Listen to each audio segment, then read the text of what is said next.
నాన్నను చూశారు.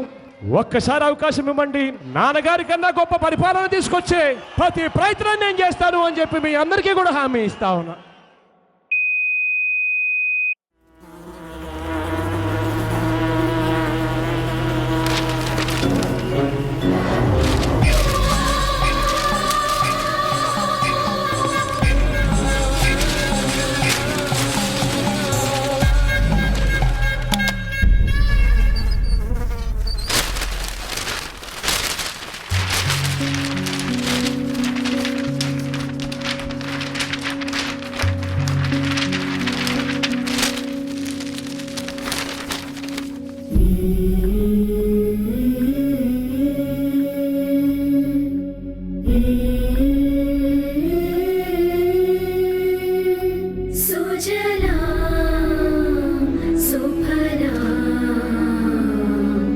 मलयज शीतलाम्